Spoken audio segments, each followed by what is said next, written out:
When you visit a sales page or read an email, what is it that moves you to take action?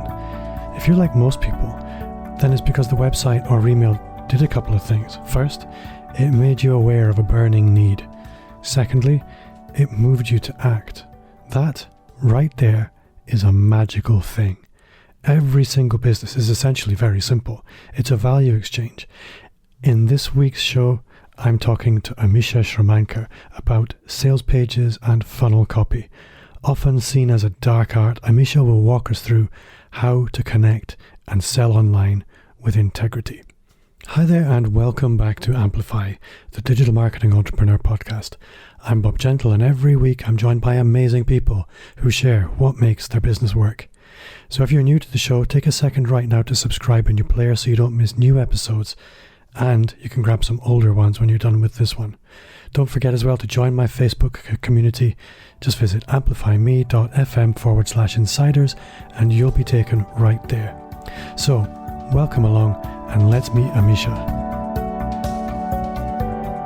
So this week I am delighted to welcome Amisha Shrimanker to the show. Amisha, why don't you start just by telling us a little bit about who you are, where you are, and the kind of work you do?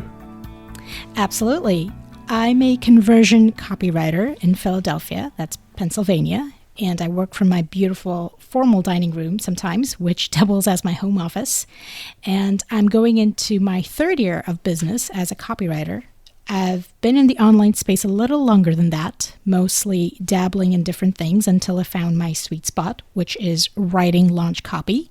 And I run a micro copywriting agency called The Copy Crew and work with digital marketers who need done-for-you copy for their launches, whether that's a digital course or if they're launching a coaching program or a membership site.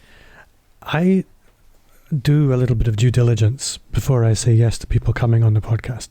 And when you say you found your sweet spot, you're not joking.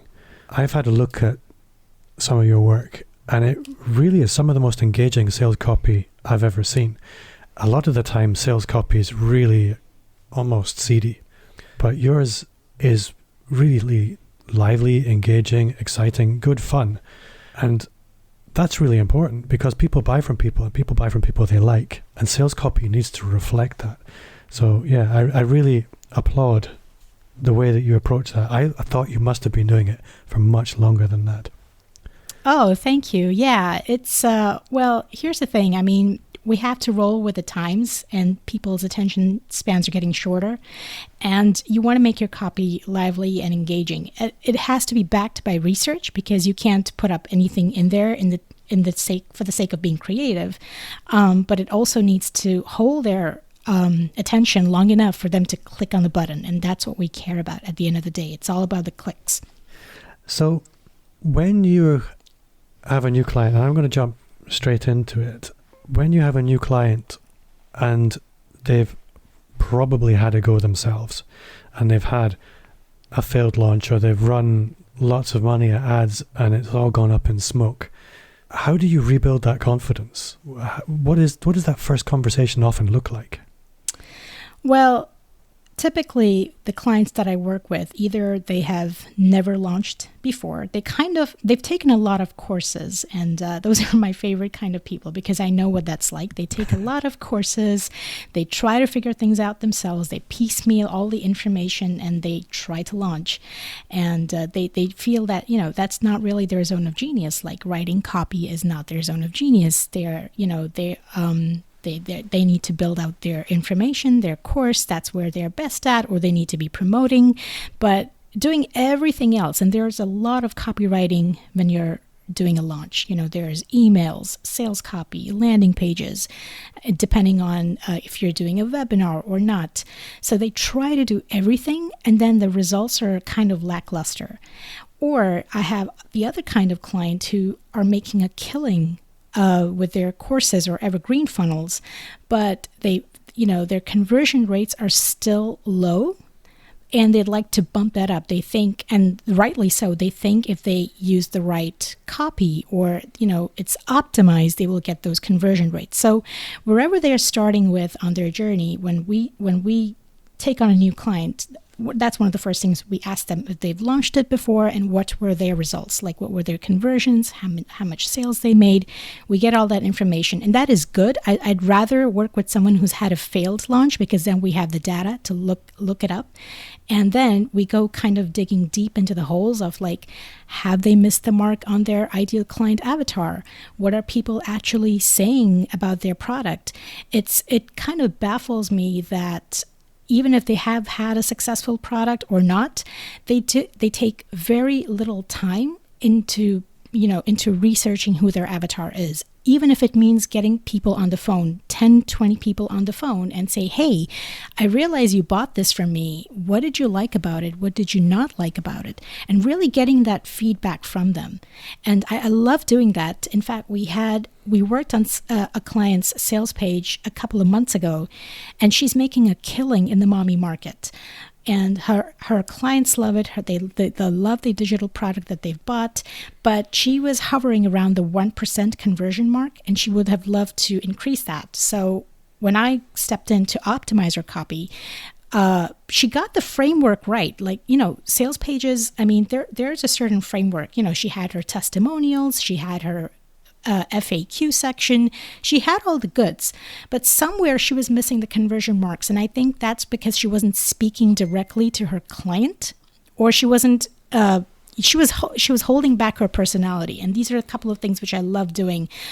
My thing is, you should not be holding back on your personality. Go full for it, and also kind of meet where your client is.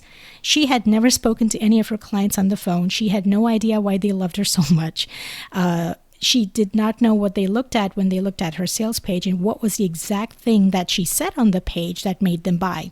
So I went in to do all this research. I got people on the phone. I asked them what they liked about the sales page. What was the exact word or phrase that said, like, yes, I'm going to buy. We looked at heat maps. So there is a lot of research involved, and a lot of people don't see that. They think it's all just creative brilliance on the page, but really it's a lot of research that you do.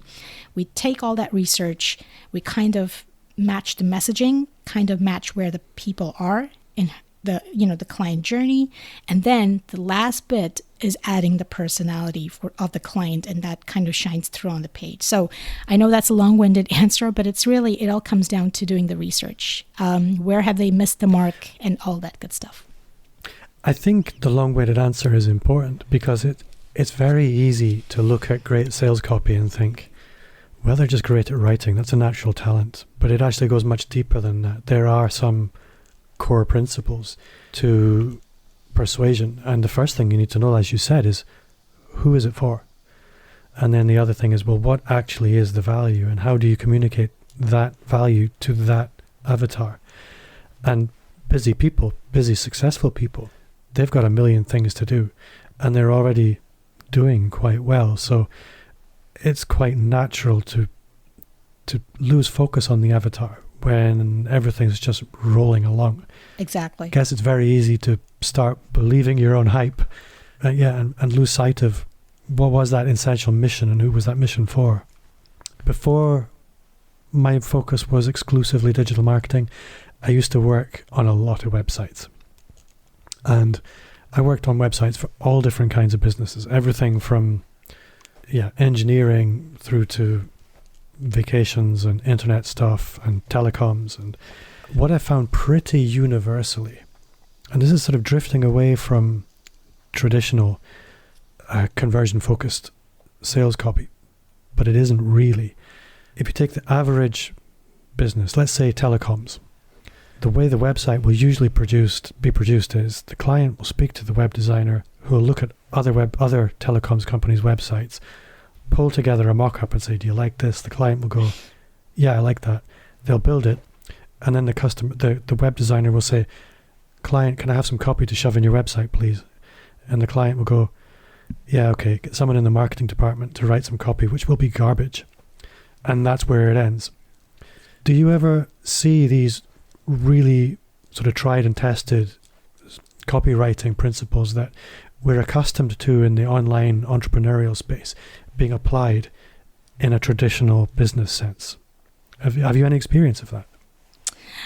You mean where everything is laid out and you just need to shove some copy in just for the sake of it? the opposite, actually, where a business that would normally be expected to do that actually goes the extra step to bring someone like you into a business, where the kind of business where you wouldn't. I guess what the question is, I would naturally see you working with course creators or online entrepreneurs, that kind of business. Mm-hmm. And I know you do a lot of that. But if you take those principles and you apply them to something like a telecoms company or a printing company, what kind of difference would that make? You mean what kind of process would I engage in to write the copy for them? Yeah. Yeah, I guess so. Right. I didn't really know what the question was. I was just rambling around and hoping a question would come. No, you got it. Well, if I have to write, let's say, if I have to write copy for a printing company, anything with copy, all kinds of copy, it would start with the research, really understanding who's their ideal client avatar, even if I had to go back 3 years.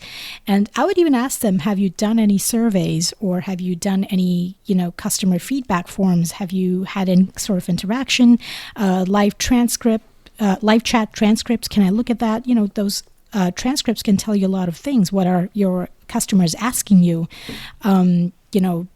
If you have a customer service department where a lot of people are calling because they're having problems or they can't figure something out, all those call records, I would really go into that to understand who is this person, who is this company speaking to, who is that one avatar that they speak to. It could be maybe multiple personas, but typically 80% of your business is done with one kind of customer. So I would understand who their customer is, what have they really bought, why do they buy from this particular company, what is their unique value proposition, which is very important in writing copy. You need to know what's your hook, what's unique about you, why printing company X instead of printing company Y. Because if you look at, if I open up websites of these, printing companies, they all kind of sound the same. So you want to absolutely differentiate yourself. So I would go snooping around in what their competitors are doing, which I love. I typically look up at least 3 to 5 competitors in the same space to see what they're doing, what have they got on their website, what aren't they telling, or what aren't they saying, or what aren't they claiming. Does their copy sound generic? Does it sound like blah and that they can speak to everybody? So these are the things that I would go around looking into and kind of arriving at a unique value proposition. What is that one thing that I can shine a light on and I can blow it up on someone's homepage? That's where I would start. And obviously, who their ideal avatar is, and kind of make the copy more interesting, user-friendly, have more personality, because, I don't know, a lot of printing companies that have personality, but you want to have a little bit of that edge. And that's the kind of copy that I do write. I like that the people that I write for, I have their personality kind of shine on their website too. So these are kind of mix and match kind of things that I would do. I don't know if this answers your question, but hopefully, it does. It really, really does, because I think what you're talking about there is a quantum shift from what actually happens on most traditional business websites. And it really is the kind of copy that's going to start a conversation.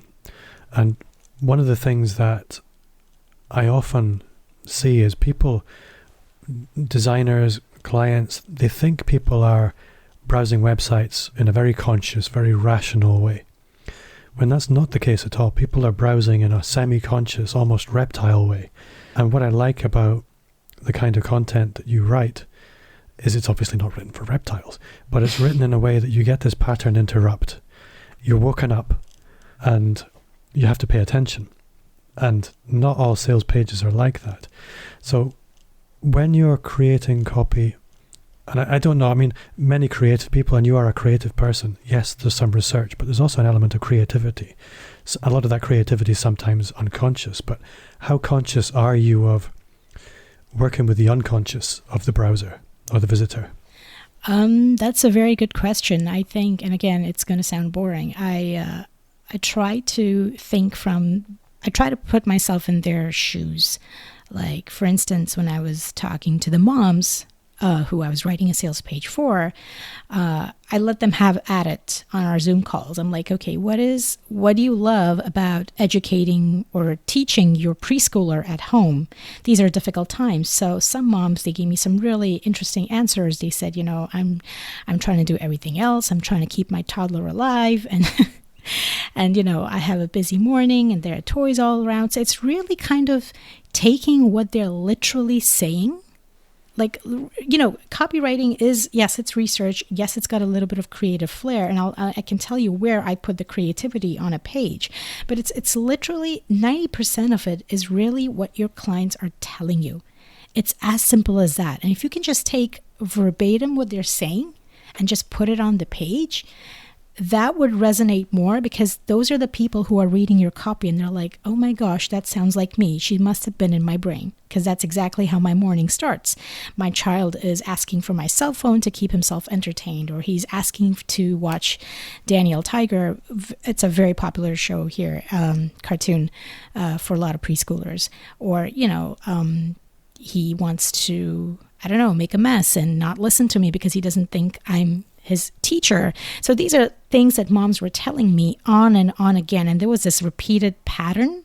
And I'm like, okay, how can I just take that and put it onto the page and kind of, make it a little bit funny, and obviously then there's the copywriting thing where you're doing some alliteration, working in persuasion, kind of adding personality, maybe adding a pop culture reference here to kind of make it funny, have a little bit of chuckle. So those are things that I do, and it just kind of keeps the copy more engaged, because it's the way I look at copy is it's more conversational. It's like I'm talking to a friend and they're telling me exactly what's on their mind. And I kind of take that language and I put it on the page. And somewhere here and there, I have a little bit of a wicked humor, and it really depends on the course, on the person I'm writing copy for. If it's a person who's a minimalist, is elegant, doesn't use pop culture references, I would not put that on their page. Obviously, I would be very conscious of that. But on the other hand, if I'm writing for a person who has, how to explain it, appreciates humor, or maybe has a sarcastic sense of humor, or maybe likes to make fun of things, I kind of try to bring that element into it. And a lot of this is kind of like, discovered on the kickoff call with the client, when I asked them to send me a favorite GIF. And they kind of like look at me confused, like, why does she want to know what's my favorite GIF? But them just telling me, and I said, anything that's your favorite, a meme or a GIF, just send that to me. It kind of gives me an idea what their personality is like. Or I ask them, what's your favorite adventure, or what's your favorite movie, or what Netflix show you like to watch? A lot of these things kind of give me an insight as to who this person is. And I'd like to bring that into the copy. So even when you're reading their bio on a sales page, the About Me section, it's not like, oh, I've got I made $1 million in sales in 3 months and I was featured on, I have a TED Talk. No, that's all great. But what else? What makes you human, right? What are your pitfalls? What are the things that maybe, you screw up, and maybe kind of we can make it a little bit more fun and relatable. That's what I'm looking for. So that's where all these questions that I asked during our kickoff call, they come into play. And the client does not see it at the time when we start working together. And they're like, how did you know? I'm like, oh, okay, yes, I told you that was my favorite show and you somehow made it in the copy. It always surprises them, but I love it. I can already tell you what my favorite GIF is. I'll send you later. Please do. I'd love to see it. I'm a GIF queen. That's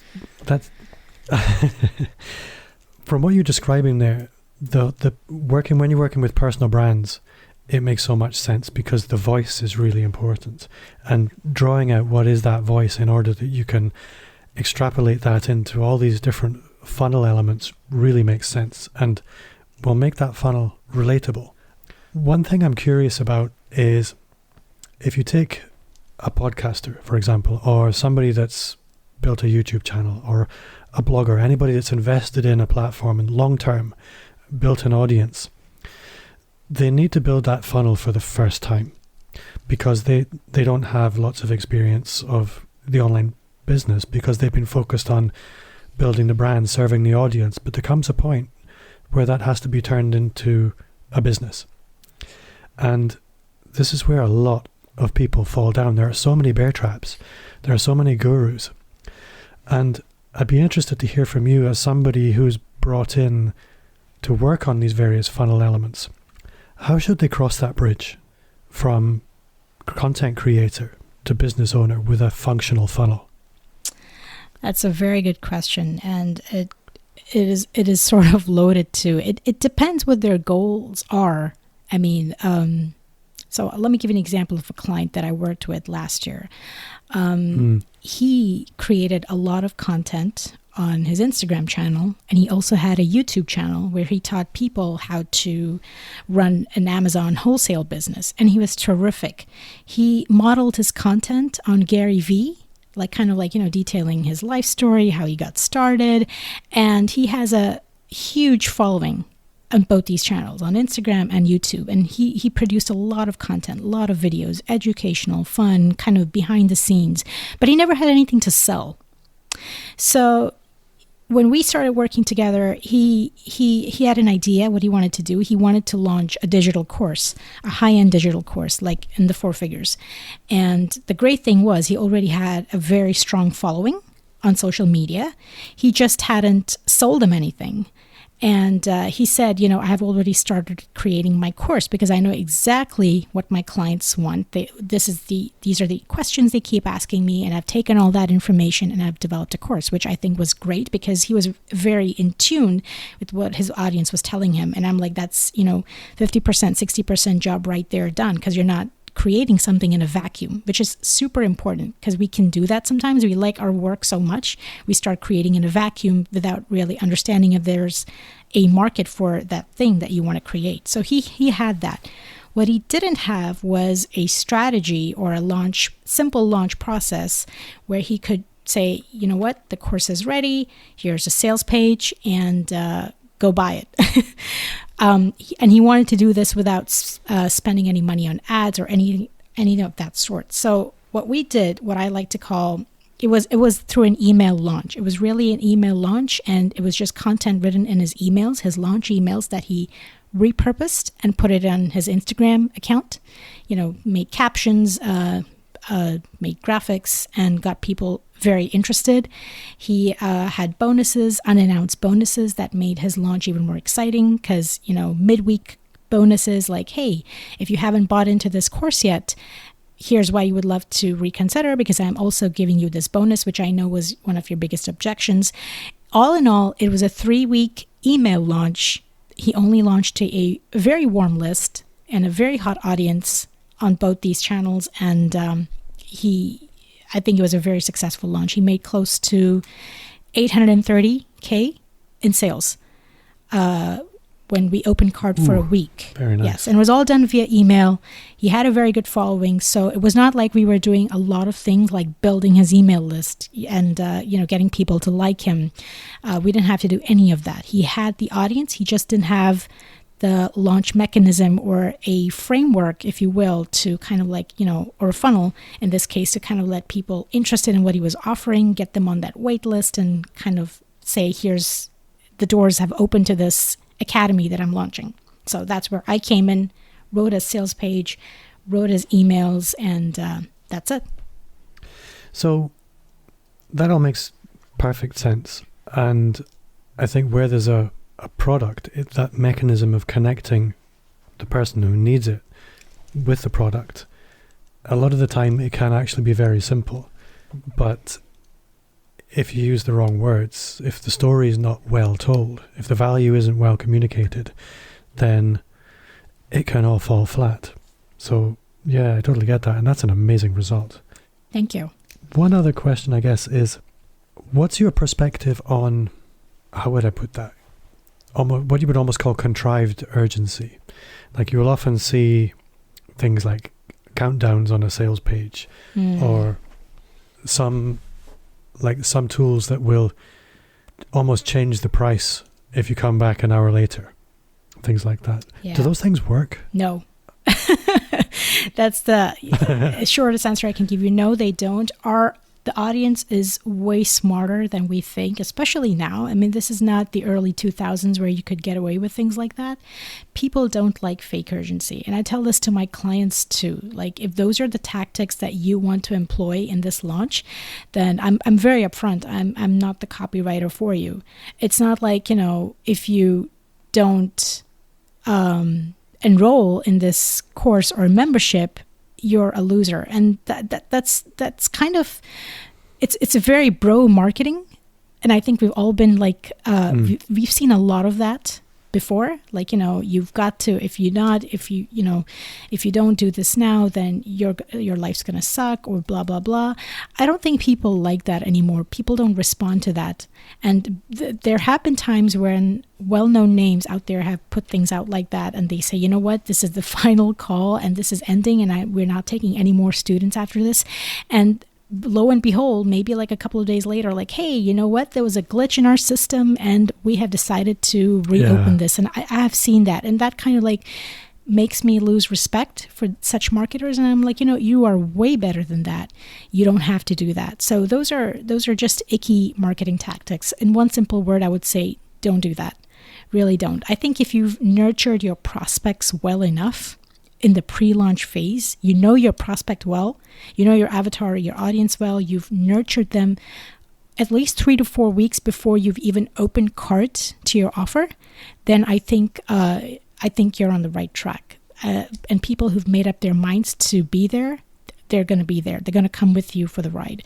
If they haven't, and for some reason they haven't, I don't think you should make them feel bad. There's always a next time. Maybe they pay a higher price, and this is something that you need to spell out in your copy that, hey, I'm not kidding. This is a beta right now, but the next time I open this, it may not be as cheap.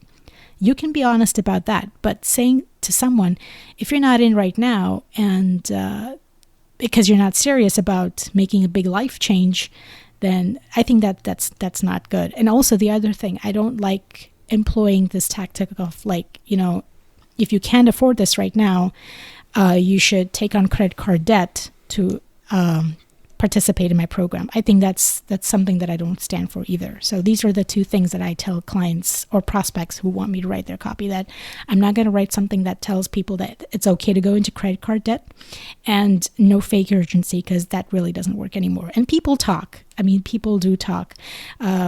People talk about it on social media, on Facebook. So word gets around, and you can't keep up doing these things anymore. I kind of went on a rant. I'm really glad you said that. I think well, no, not at all. These things are important for people to hear. And I think the credit card debt for me is a big one as well. I don't own a credit card. I wouldn't let my kids have credit cards. They're evil.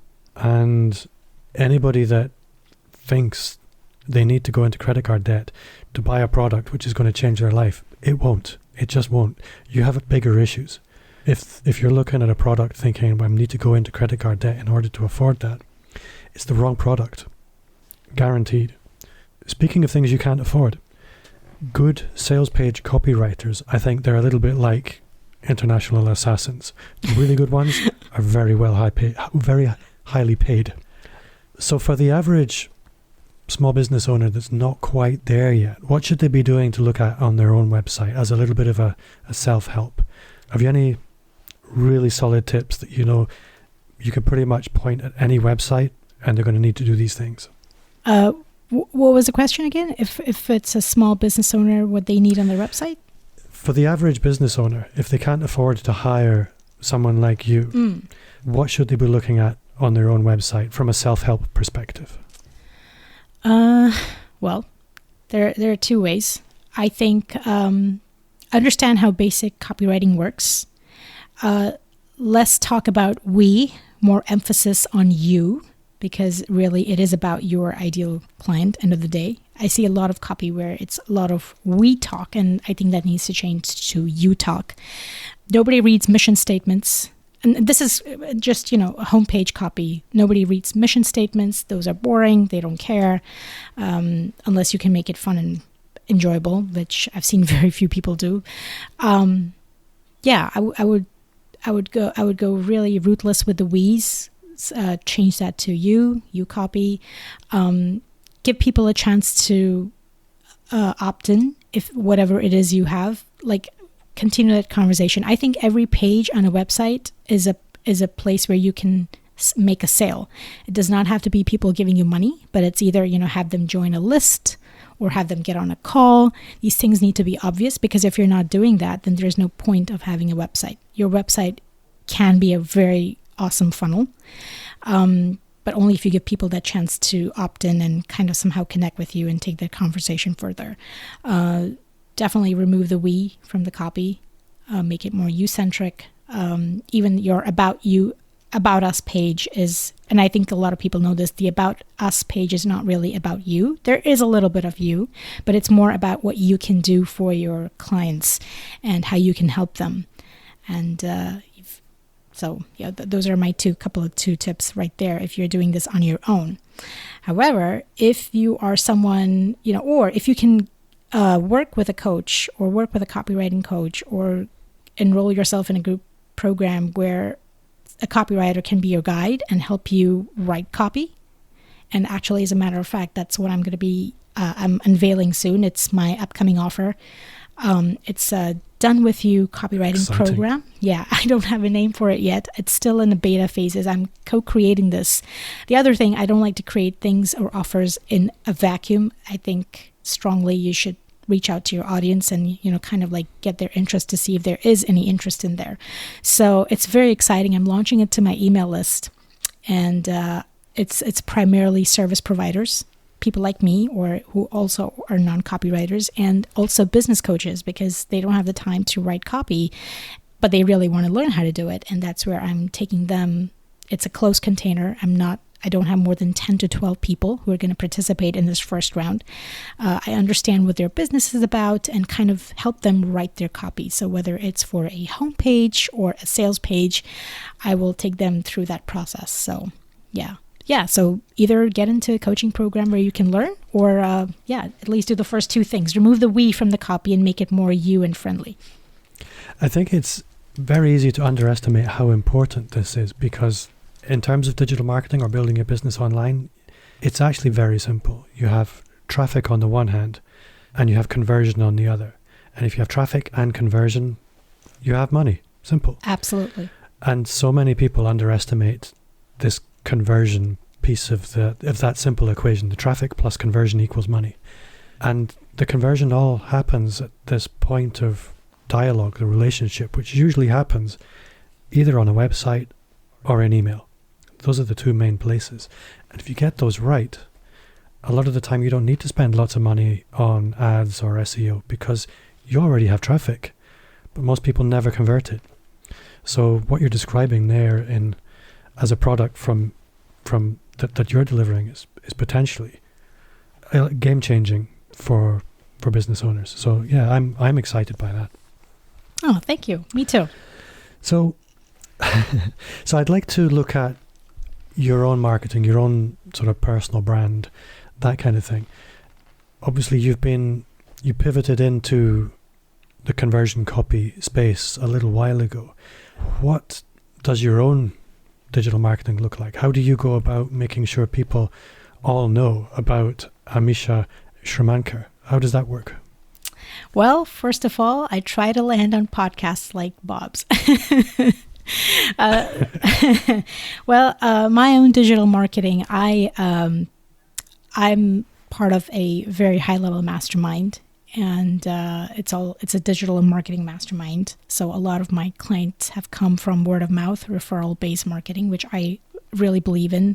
And those are relationships that I've formed and nurtured. Relationship marketing is very important to me. So whether it's building relationships with podcasters, peers in the business, like yourself, Bob, because you're in the same space as I am. So this is what it looks like for me right now. I do have at least a couple of funnels that are in launch mode. They're not completely optimized. No funnel ever is completely optimized, where people can opt in to my freebie on my website, and they kind of enter this, they become a subscriber. I start sending them offers. They're 3 ways to work with me. One is if you want to write the copy yourself and you're sort of a go-getter, I have a digital course. It's a low-ticket offer. When I say low-ticket offer, it's not a 4-figure price tag that I put on my services. It's a $37 course where you can learn how to write the sales copy yourself.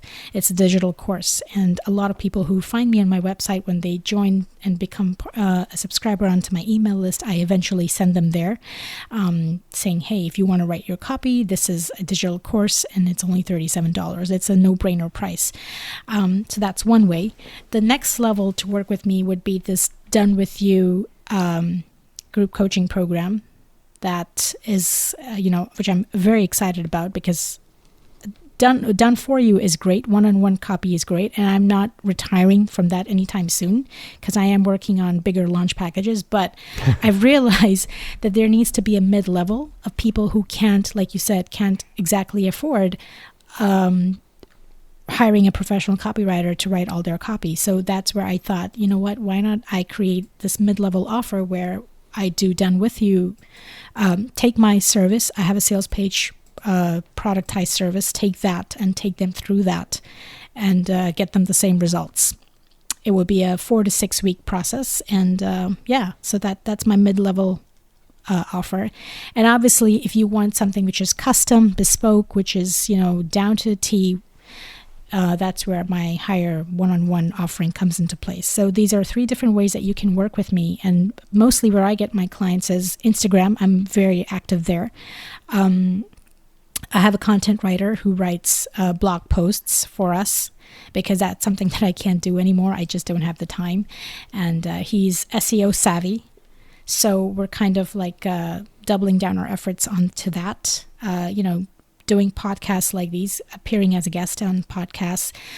If you can join a mastermind, if that's possible for you, that would be great, because that's where a lot of your leads come from. Or another coaching program or another membership site where there are people either in your space or a space which is complementary to you. And, you can partner up with someone, collaborate. Those ventures are also profitable. So that's really what it comes down to for me right now. But if I have to really put one word, it's all about relationships. I mean, this is where I form relationships and get my clients this way. Would it look different maybe a couple of years down the line? Would I do Facebook ads? Maybe, but I just don't know that right now. I don't see that as a possibility right now. It's just referral based and word of mouth marketing. I think for the space you're in, that makes perfect sense. And if you don't have to spend the money on ads, don't spend the money on ads. It's exactly very, it's quite inspiring to listen to that. I love the way that you're going about that. Amisha, if people do want to take things further with you, if people want to reach out to you, how would you like them to do that? That's very simple. Go to my website. If you want to get a start, get a taste of who I am, the copy is sort of engaging, if I say so myself. You can, and if you have trouble coming up with writing your sales pages, I have a fantastic freebie for you. It's called the 5 compelling hooks and headlines to use that can help you start writing your sales page. You can opt in for that, and you will be onto my email list. And I email my list at least a couple of times a month, 2 or 3 times a month. And that's where you can get started to, get on my list and get to know me that way. And the other thing, if you are interested in working with me and getting your sales copy done, I am going to be launching my Done With You program. It's going to start October 1st. And if this is something of interest to you, send me an email. My email's amisha@thecopycrew.com, or you can find me on Instagram. It's the same handle, The Copy Crew. Just send me a direct message. Well worth following on Instagram. You're good value. Oh, thank you. Amisha, what's one thing that you do now that you wish you'd started 5 years ago? That's a good question. What is the one thing that I do now that I wish I started 5 years ago? Yeah, I don't give too much warning on these questions. I like it. It's kind of like how I have these questions on my kickoff call. The clients are stumped. What's the one thing that I would have... I wish I'd asked for help earlier, much earlier, than rather trying to do everything on my own. I remember when I built my first passive income funnel, it was a nightmare. I am not a tech person. And if I had outsourced that from the very beginning, I would have increased my productivity, my efficiency. I would have been a happier person. I was not fun to live with those first 6 months when I was launching a funnel. The tech stuff really got to me, and I can understand that. Yeah, I was being very scrappy in my mind. I thought no, I have to keep costs down. But you know what? I mean, there are plenty of people out there who loves that sort of work, and they would be happy to do it for you. I know better now, so I do have a tech VA, and I wouldn't have. I wish I had hired someone earlier, much earlier in the process. Amisha, you've been a fantastic guest. I have learned so much, and I need to go away and do some homework now. But yeah, thank you very much for your time, and look forward to meeting you in person sometime. Yeah, I would love to, and thank you for having me. This has been wonderful. I'd love to come and see you out in Scotland. It's on my bucket list, for sure. After this crazy madness ends. It's well worth it. Thank you. Thank you. If the words on your website were an afterthought, then think on this. You know you're special. If I ask you, are you the same as everyone else who does what you do? You'll say, of course not. You'll have a really clear story. You'll know why. But you might want to tell your website and your sales copy and your email. Before I go, just a quick reminder to subscribe. And if you haven't already, join our Facebook group. You'll find a link in the show notes or visit amplifyme.fm/insiders. I would love for you to connect with me wherever you hang out. You'll find me at Bob Gentle. And if you do, message me whichever platform you're on so I can follow you back. If you enjoyed the show, then as always, I would love for you to review it on iTunes. It means a lot to me, and it's the very best way to help me reach more subscribers. My name's Bob Gentle. Thanks again to Amisha for giving us her time this week, and to you for listening. And I'll see you next week.